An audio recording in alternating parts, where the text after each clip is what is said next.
Vamos lá então, pessoal. Estamos estudando a lição 8, que tem como tema como formar uma equipe modelo. Ok? Então, uma lição muito importante, tá?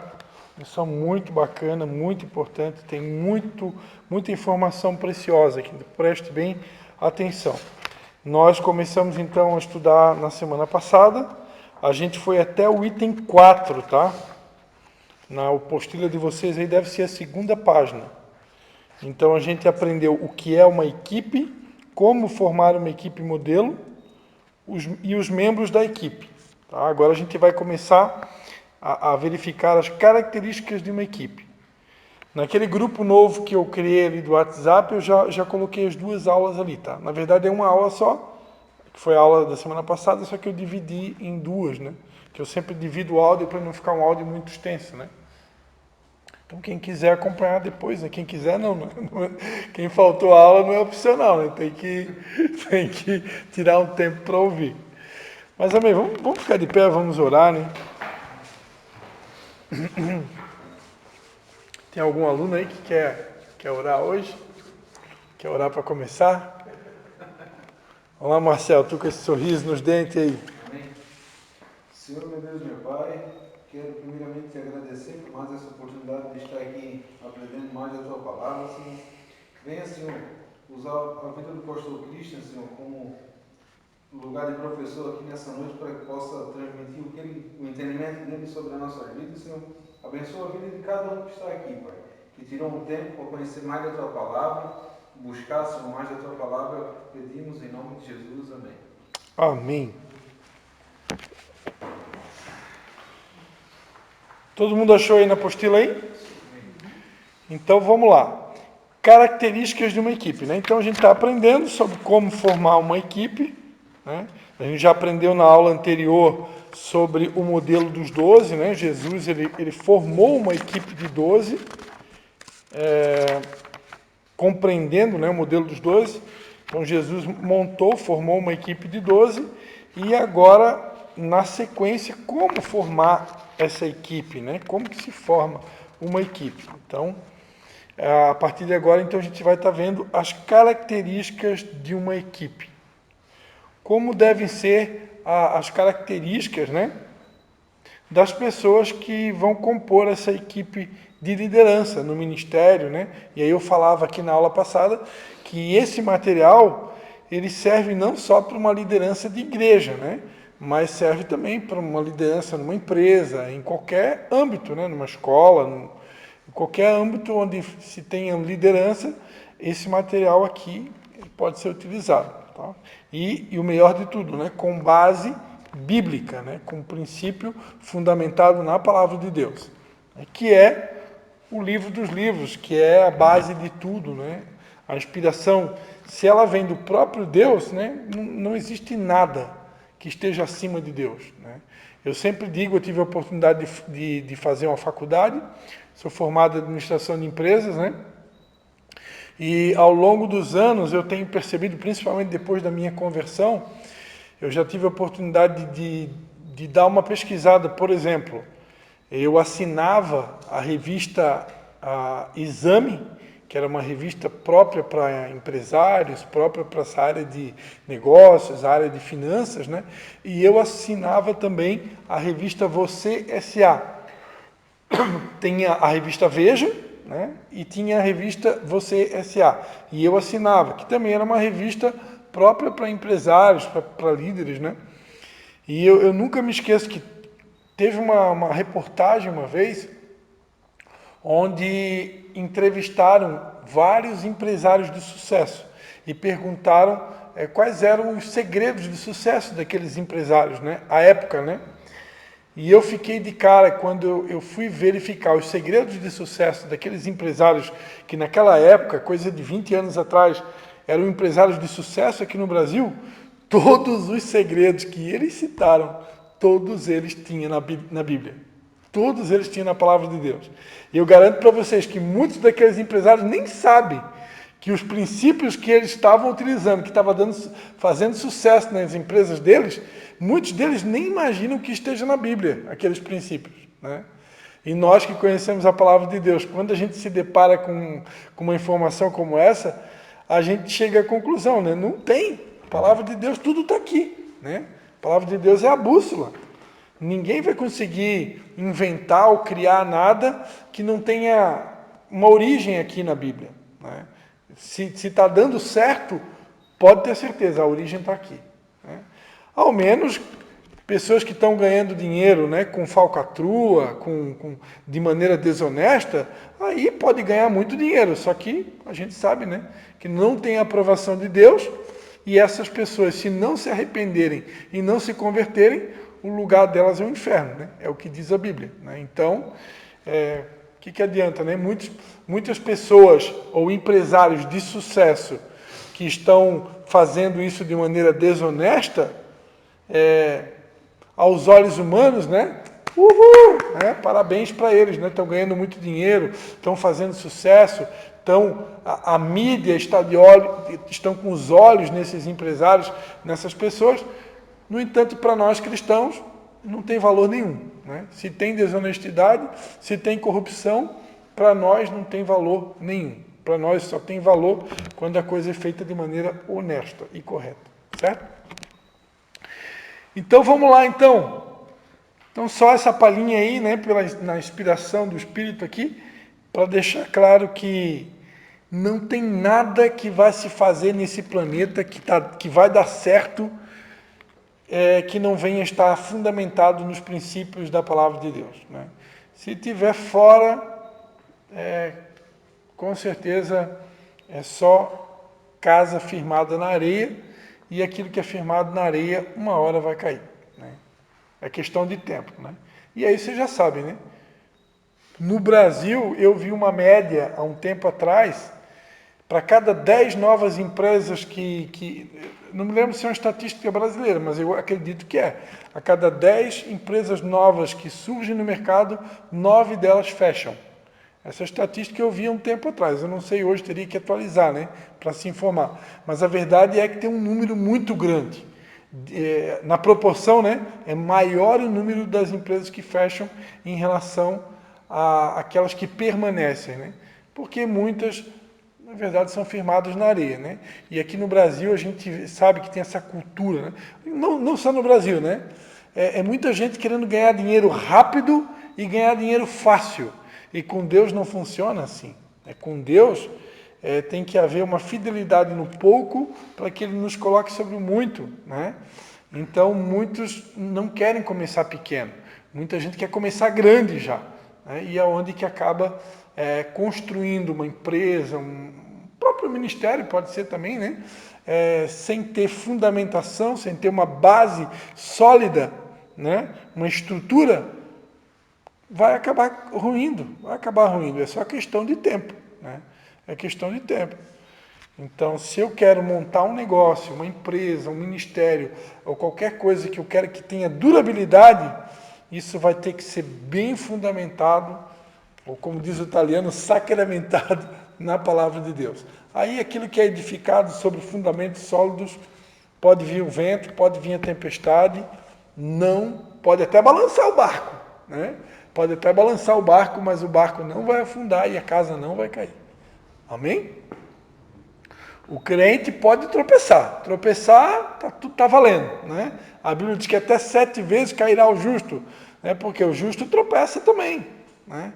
Quem acha que o justo não tropeça? Tem alguém aqui que errou hoje, não precisa levantar a mão, né? Eu errei, eu cometi erros no dia de hoje, né? Porque a gente tropeça, a gente erra. Agora, tropeçar é bem diferente de cair para não se levantar mais, né? Aí cair para não se levantar mais é bem diferente, né?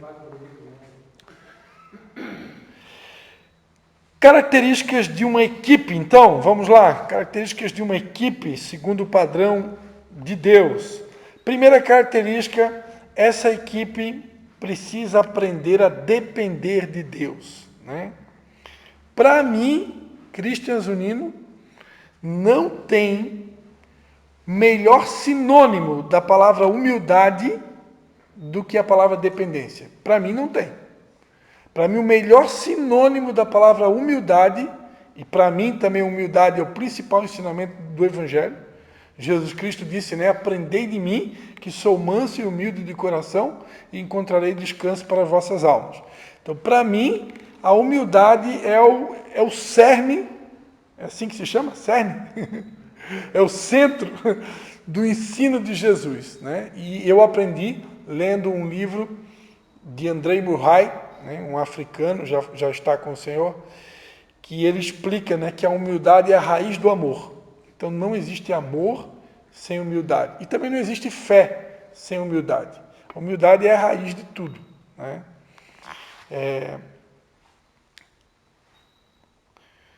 Carência, por exemplo. Carência, nós todos temos problema com carência, né? Carência está associada ao orgulho, né? Quando há uma humildade verdadeira nas nossas vidas, nós nos libertamos totalmente da carência, né? Mas isso é uma outra pregação. Então, a dependência de Deus tem tudo a ver com humildade, né? O que é humildade? Humildade é depender do próximo e depender de Deus. Quando eu reconheço que eu não consigo fazer tudo sozinho, eu não sou autossuficiente, eu preciso da ajuda de Deus. E eu também preciso da ajuda do meu irmão, né? É aquela música antiga, né? Eu preciso de você, você precisa de mim, e nós precisamos de Cristo até o fim. Isso é humildade, é reconhecer que eu não posso sozinho. Deus pode ter dado vários dons e talentos para nós, mas mesmo que eu tenha vários talentos, vários dons, aptidões, ainda assim eu não tenho todas.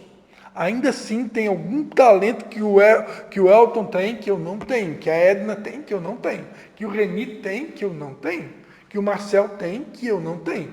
E eu vou precisar reconhecer isso e ter a humildade de precisar da ajuda de cada um, né? Como o Reni aqui já se ofereceu para ir lá consertar o meu ar-condicionado, né? Eu não sei fazer isso. Então cada um de nós tem dons, habilidades diferentes que outros não têm, né? Por isso, a formação de uma equipe, ela vai precisar realmente de pessoas diferentes, com dons diferentes, para que então seja uma equipe, né? É que nem um time de futebol, né? Ou um time de vôlei, ou qualquer outro tipo de time, né? Cada um com aptidões diferentes, em funções diferentes, posições diferentes, formando um corpo, formando uma equipe. Então, o filho não pode fazer nada de si mesmo, disse Jesus Cristo, né? Só pode fazer o que vê o pai fazer, porque o pai faz, o filho também faz. Pois o pai ama o filho e lhe mostra tudo o que faz. João 5, do 19 ao 20. Imagina que o próprio Jesus Cristo, ele sendo Deus Filho, ele não podia fazer nada se ele não visse primeiramente o Pai fazendo. Então, ele dependia do Pai, né? Eu, particularmente, creio que Jesus Cristo, toda a paciência dele para ir até a casa de Lázaro, para ressuscitar Lázaro, é porque no meio do caminho, eu creio que ele já tinha conversado com o Pai, e o Pai já tinha falado para ele, eu quero que você vá lá ressuscitar Lázaro. Então ele já tinha visto e ouvido o que o Pai queria fazer. Então por isso que quando as pessoas vieram perguntar para ele, ou tentar fazer com que ele acelerasse o passo, ele disse, fica tranquilo que isso é para a glória de Deus, né? E ele manteve o passo dele, a cadência dele, ele não acelerou o passo, chegou lá, o camarada já tinha morrido, né? Mas ele disse, fica todo mundo tranquilo, é para a glória de Deus, né? A Marta estava desesperada, a Maria cheia de lágrimas, né? E Jesus foi lá, só pediu para tirar a pedra e o restante você já sabe, né? Porque ele já tinha ouvido o Pai, ele já tinha visto o Pai fazer esse milagre. Compromisso com a palavra. Então a dependência que Jesus tem do Pai, né? Se Jesus dependia do Pai, imagina se nós não vamos depender, né? Compromisso com a palavra e com a oração. Atos 6, versículo 4, né? Atos 6, versículo 4, vai dizer que os apóstolos haviam deliberado entre eles de permanecer no ensino da palavra e na oração. Né? A igreja estava se multiplicando naquela época e estava surgindo algumas tarefas novas, algumas novas responsabilidades, e os apóstolos disseram, olha, vamos distribuir essas tarefas novas que estão surgindo aí, vamos delegar, mas nós não podemos assumir isso. Por quê? Porque nós já temos o compromisso do ministério da palavra e a oração. Então, esse compromisso com a palavra e com a oração são fundamentais para que a equipe entenda os propósitos e perspectivas de Deus, né? Então, essa dependência de Deus, ela vem também através de uma vida de devoção à palavra de Deus, de meditação à palavra de Deus e uma vida de oração. Porque um outro sinônimo da palavra dependência e da palavra humildade, um outro ótimo sinônimo, ou excelente sinônimo, é uma vida de oração. Não tem como eu ser alguém humilde ou dependente sem que eu tenha o exercício da oração. Porque se eu não oro, então quer dizer que eu sou autossuficiente. Eu não preciso da ajuda de Deus. Porque como é que eu vou expressar a Deus a minha dependência dele? Através de uma vida de oração e também de uma vida de meditação na palavra. Porque quando eu medito na palavra, eu estou ouvindo direto a palavra de Deus, que é a voz de Deus também. Se eu não medito na palavra e eu não oro, então quer dizer que eu sou um orgulhoso. Eu não preciso de Deus. A melhor maneira de mostrar a minha dependência é ter uma vida de oração e meditação na palavra. Claro que hoje tem os recursos tecnológicos, né? Você pode ouvir a palavra em áudio, você pode ouvir uma mensagem de Deus, CDs, né? Com palavras inspiradas, tudo isso está valendo, tudo isso é forma de ouvir a voz de Deus, né? Um livro, um bom livro, mas, claro, nada como a própria Bíblia, né? Purinha, sem nenhum tipo de condimento. Tais compromissos não devem ser substituídos por técnicas, novidades, treinamentos ou outros livros, né? Que o autor tá colocando, né? Que a meditação, o compromisso com a palavra, não pode ser substituído por outros livros, né? Embora eu acabei de dizer, né, que a leitura de um bom livro é importante também, mas nada pode substituir a palavra, ok? Ouvir a Deus é a base para tomar decisões importantes. Sempre que eu quiser tomar uma decisão importante na minha vida, eu devo consultar a Deus. Olha, se nós criarmos esse hábito de consultar a Deus para tudo, né, mas principalmente para decisões importantes, olha, que coisa maravilhosa, né? A gente vai ter uma vida maravilhosa. Sempre que a gente esquece de consultar a Deus, a gente acaba tomando, às vezes, decisões erradas, né? Ou precipitadas, ou não tão boas, né? Eu hoje acredito, né? Hoje eu tenho um entendimento, pelo meu conhecimento de Deus, que Deus ele é tão bom, tão misericordioso, tão maravilhoso, que Ele abençoa também as nossas escolhas. Ele tem essa capacidade de abençoar as nossas escolhas, né? Principalmente se não for uma escolha que vá contra a palavra de Deus, né? Mas nada substitui uma resposta de oração. Porque quando eu oro, Deus mostra a decisão certa. E aí eu não preciso temer, né? Se Deus mostrou, é por aqui o caminho, essa é a decisão, não tem erro, né? É só fazer o que Ele está pedindo, o que Ele está orientando, que não tem como dar errado, porque foi o próprio Deus que deu a resposta. Mas para isso a gente precisa ter paciência, que nem sempre Deus vai responder na hora, né? Às vezes Deus demora um pouquinho para responder. Tem questionamentos que nós fizemos a Deus que envolve uma batalha espiritual, né? A palavra de Deus diz em Daniel, no livro de Daniel, acho que capítulo número 10, que Daniel estava solicitando algo a Deus e houve uma batalha espiritual, né? E um principado da Pérsia, ele estava resistindo e impedindo que o anjo viesse trazer a resposta para Daniel. E só depois, acho que de 40 dias, né, é que ele pôde trazer a resposta. Por quê? Porque esse anjo, que no caso aqui era Miguel, ele estava, Daniel capítulo 10, né?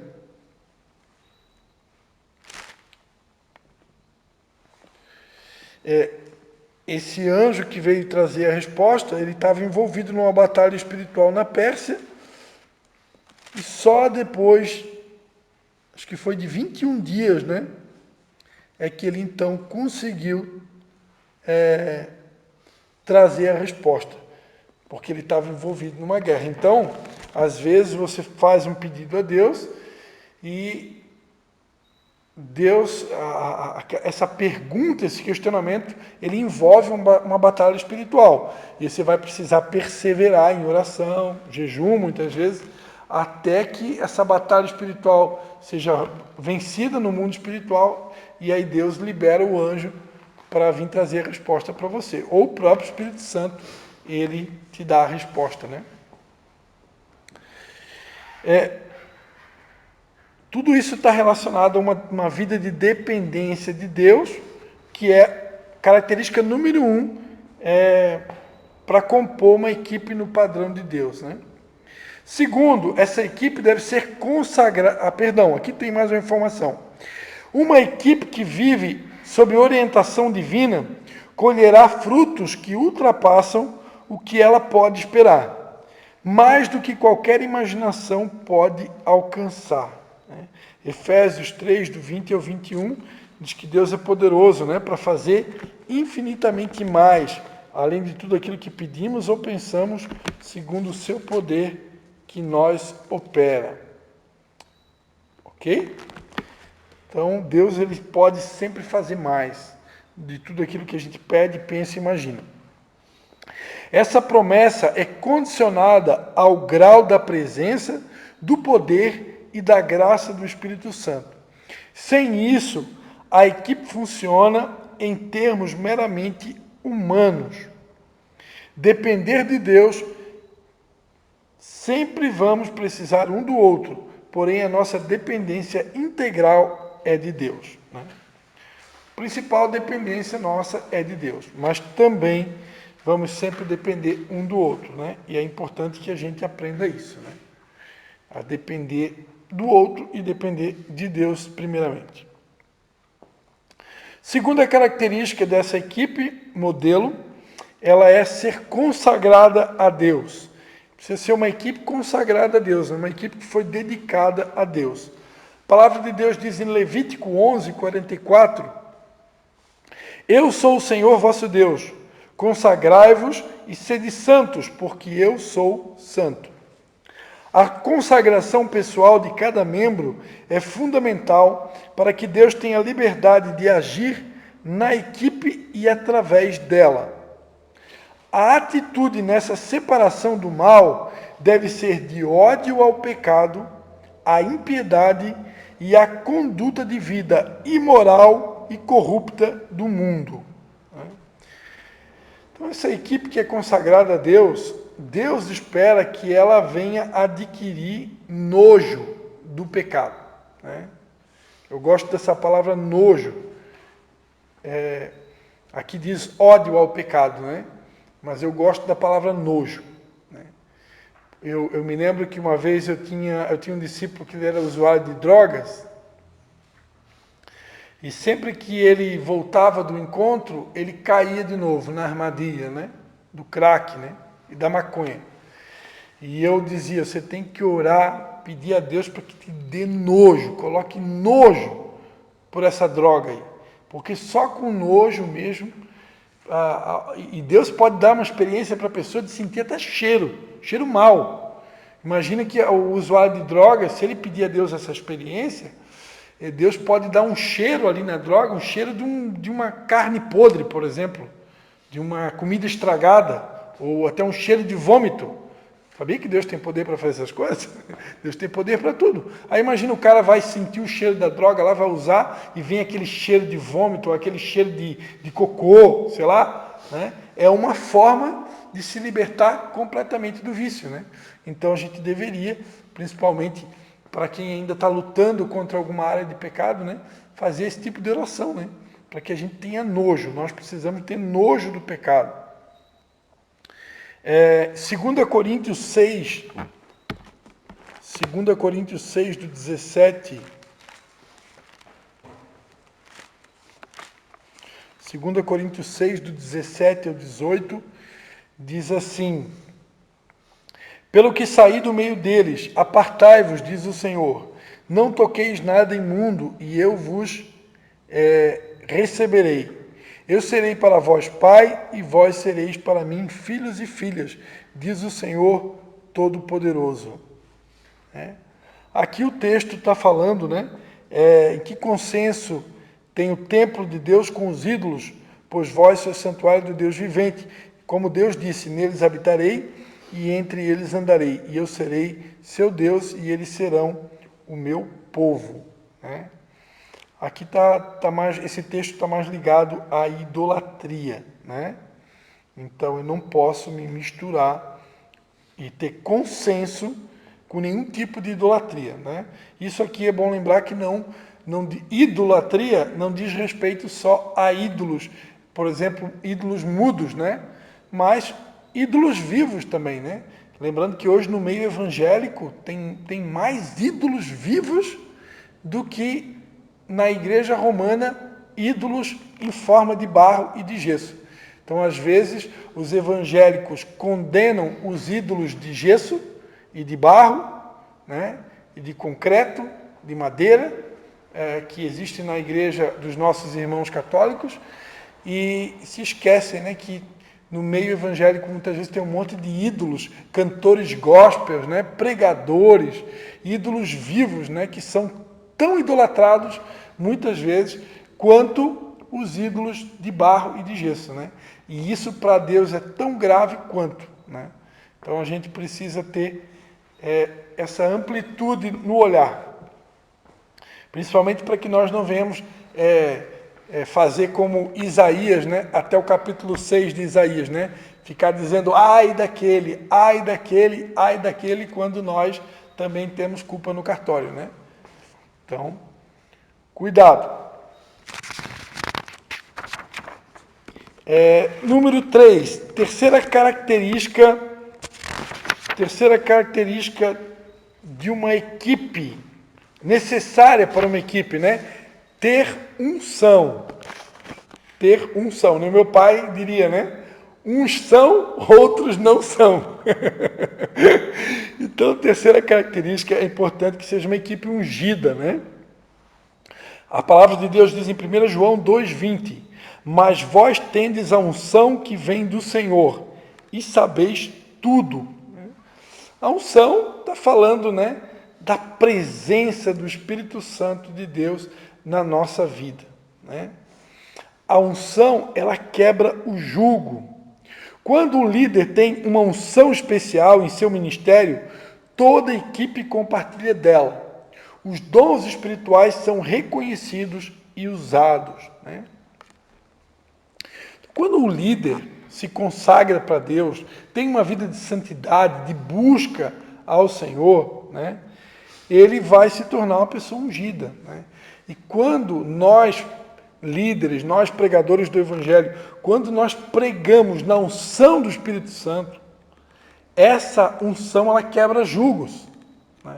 Ela despedaça, ela quebra barreiras, ela quebra grilhões, ela destrói religiosidade, muitas vezes sofismas que foram implantados na nossa mente pela religião ou pelos religiosos. Agora, se eu liberar uma palavra só a nível de alma, só na alma, não tem nada de espírito, não tem nada de unção, não tem nada de, sabe, só na alma, eu estou falando na razão, né? Aí essa palavra não tem poder para quebrar jugo, porque é algo na alma. Eu estou com a alma fragilizada, aí eu estou dodói com o Marcial, eu vou te pegar na saída. Essa palavra não vai produzir efeito. Ele vai me esperar na saída ali, tá, então vamos lá. Vamos sair no braço, vamos ver quem é mais forte, né? Não resolve. Né? Agora, quando é a palavra liberada na unção do Espírito Santo, ela quebra, ela confronta, né, sofismas, mentiras, argumentos que o inimigo criou muitas vezes que não tem nem fundamento bíblico, muitas vezes, né? Apesar que é sempre bom lembrar, né, que a letra mata e o espírito vivifica. Então, às vezes, principalmente o crente religioso, ele tá agarrado na letra, mas ele não tem a revelação do espírito. Aí ele luta pela letra, até que venha uma revelação do espírito daquela letra que ele está agarrado. E às vezes a revelação do espírito traz um entendimento da letra bem diferente do entendimento que a pessoa tinha sem a revelação do Espírito, né? E isso faz toda a diferença. Aqui diz em 1 Coríntios 12, do 8 ao 10. Se alguém ficar com dúvida, por favor, né, levante a mão aí, não deixa passar a dúvida, tá bom? 1 Coríntios 12, do 8 ao 10. Porque um é dada mediante o Espírito a palavra da sabedoria, e o outro, segundo o mesmo Espírito, a palavra do conhecimento. A outro, no mesmo Espírito, a fé. E a outro, no mesmo Espírito, dons de curar. E a outro, operações de milagres. A outro, profecia. A outro, discernimento de espíritos. A um, variedade de línguas. E a outro, capacidade para interpretá-las. Amém? Então, essa unção do Espírito de Deus que está sobre as nossas vidas pode e deve vir muitas vezes acompanhada de dons, né? E é bom lembrar que Deus não dá sempre os mesmos dons para todo mundo. Deus dá dons diferentes justamente para que a gente forme uma equipe, para que a gente forme um corpo, né? Então, nunca tenha inveja do dom do outro, porque o seu dom é o que você precisa. Embora ninguém está proibido de orar pedindo a Deus um dom que você não tenha, né? Então pode pedir, só que Deus vai dar os dons que Ele achar que tem que dar para cada um de nós, né? Mas a Bíblia ensina a buscar os dons, ok? Lembrando, queridos, que a unção, a palavra unção, ela não está ligada apenas à presença do Espírito Santo em nós. A palavra unção, ela também está ligada a um nível de renúncia e preço que eu sou capaz de pagar. Tá ok? A unção, muitas vezes, ela vem debaixo de renúncia e debaixo de preço. Quanto maior o preço e renúncia que você paga, maior a unção, né? Eu gosto muito da figura do azeite, o azeite de oliva. O azeite de oliva, porque você sabe que na Bíblia azeite é sinônimo de unção, correto? Unção e azeite são duas palavras que são sinônimas, né? Como é que se gera o azeite de oliva? A azeitona, ela precisa ser esmagada, triturada, até produzir o azeite. O azeite de oliva vem da azeitona. Todo mundo aqui já comeu azeitona, já viu azeitona, né? Agora imagina quanto que aquela azeitona tem que ser esmagada para poder produzir um óleo, né? Então, o extra virgem, né, o óleo extra virgem, segundo os pesquisadores, né, os entendidos do assunto, ele é fruto da primeira prensa. Então, quando vai prensar a oliva a primeira vez, a primeira prensa gera o extra virgem. Aí tem uma segunda prensa, que eles prensam de novo para poder tirar mais um pouco de óleo. Aí é o virgem. Eu acho que tem até uma terceira prensa, que aí é um óleo de menor qualidade. Então, as pessoas que trabalham com a produção de óleo, eles chegam a prensar 3 vezes a azeitona. Então, da mesma forma, queridos, Deus muitas vezes nos prensa. Deus muitas vezes nos submete a pressões na vida, onde a gente se sente literalmente esmagado. Alguém aqui já teve essa sensação que se você foi esmagado, né? A Bíblia diz que Jesus foi moído por causa das nossas transgressões. Ou seja, ele foi esmagado. Por isso que Jesus era cheio da unção. Agora, quantos estão dispostos a ser esmagados, né? Como é que funciona na prática esse ser esmagado? Esse ser esmagado na prática, muitas vezes você vai ser mal interpretado. Vão falar mal de você, vão criticar você, vão te apunhalar pelas costas, e você vai ter que perdoar, e perdoar, e perdoar, e perdoar, e perdoar. Né? E nesse processo você vai sendo moído. Né? Renúncias que você faz, você acabou de fazer uma renúncia, Deus vem e te pede uma outra, e você terminou de fazer a outra, Deus vem e te pede uma outra. Quer crescer? Quer subir de nível? Quer mais unção? A unção está ligado a preço que se paga, tá ligado a renúncias, está ligado a realmente ter uma vida de consagração e obediência à palavra. Né? Então, isso, porque a unção, ela está ligada também ao poder do Espírito Santo. Né? O Espírito Santo está sobre a minha vida. A partir do momento que eu confesso Jesus como meu Salvador, eu já recebo o Espírito Santo. Agora, o poder do Espírito Santo, que está ligado à palavra unção, aí está ligado à renúncia, está ligado a sacrifício, está ligado à obediência à palavra de Deus. Amém? Estou dando uma palhinha aqui, eu não me considero especialista no assunto, né? Mas só algumas palhinhas aqui para todo mundo entender como que se consegue a unção. Então, é uma característica necessária da equipe, né? 4. Possuir um propósito em comum. Possuir um propósito em comum. A Bíblia diz em Amós 3:3, andarão dois juntos se não estiverem de acordo? Né? Será que um casamento vai dar certo se o marido e a mulher não estiverem de acordo? Será que uma sociedade vai dar certo se ambos não estiverem de acordo? Um ministério, uma equipe vai dar certo se não tiver todo mundo de acordo? Não dá. Né? Então precisa estar todo mundo na mesma sintonia. Né? Assim, numa equipe, todos têm que ter um propósito em comum. Qual que é o nosso propósito em comum? Aqui todo mundo sabe? Qual que é o propósito em comum da igreja? Fazer o nome de Jesus o nome mais conhecido do planeta. Né? Levar o evangelho da salvação a todas as almas. Esse é o nosso propósito em comum. Então, muitas vezes eu preciso deixar as diferenças de lado para que o propósito maior se cumpra. E às vezes os crentes, né, ficam se degradando pelas diferenças, por causa de pequenas diferenças, e o propósito principal, que é tornar o nome de Jesus mais conhecido no planeta, levar o evangelho da salvação, às vezes ele fica truncado e trancado, estacionado, porque os crentes, em vez de se preocupar com o propósito principal, deixar as diferenças de lado, ficam brigando, se degradando por causa das diferenças. Né? Que Deus tenha misericórdia de nós. João 14,3 diz, e tudo quanto pedirdes em meu nome, isso farei, a fim de que o Pai seja glorificado no Filho. Nenhuma comunhão genuína pode existir na equipe sem que seus liderados concordem entre si. Para isso, os propósitos e planejamentos, bem como objetivos e estratégias, devem ser claros e compartilhados, e toda a equipe deve concordar e se comprometer com eles.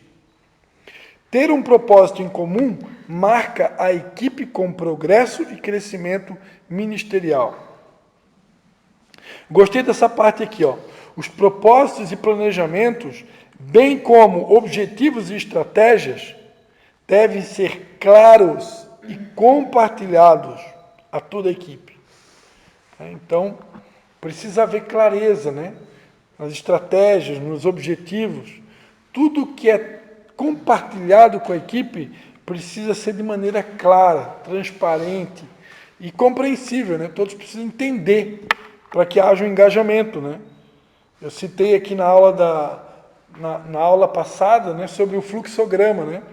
Às vezes é terrível quando um funcionário vai trabalhar numa empresa e ele nem sabe qual que é a função dele. E aí o patrão às vezes fica cobrando coisa dele que ele nem sabia que tinha que fazer aquilo. Então, para isso tem um fluxograma, é um documento, tudo por escrito, do que se espera daquele funcionário. Quando o funcionário sabe disso, ele vai fazer exatamente aquilo que ele foi contratado para fazer. E se ele for um bom funcionário, ele vai até fazer um extra, né? Mas, primeiramente, aquilo que ele sabe que tem que ser feito. Mas quando ele não sabe, a mesma coisa numa equipe, né? Precisa haver clareza no compartilhar dos objetivos, estratégias, planos, né? Então, quando se tem um propósito em comum, esse ministério vai progredir, vai crescer, né? Todos precisam saber o propósito em comum.